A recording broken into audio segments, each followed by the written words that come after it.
natoa unabii wa mwaka 2026. Bwana anasema 2026 ni mwaka wa hasira ya Mungu. Maana yake ni mwaka wa maombolezo, lakini pia ni mwaka wa hasira ya Mungu kwa dunia.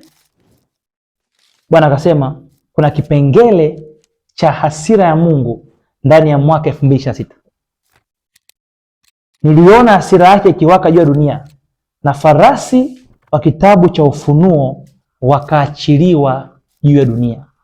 God told me in 2026 there is a part of the wrath of God, and I saw the horses of the book of Revelation released in that year.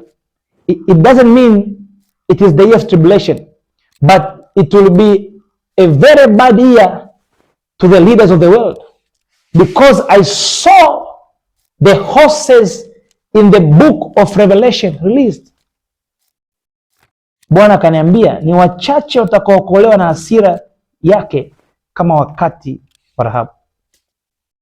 Ya 2026 ni wachache sana watakaookolewa na hasira yake kama Rahabu.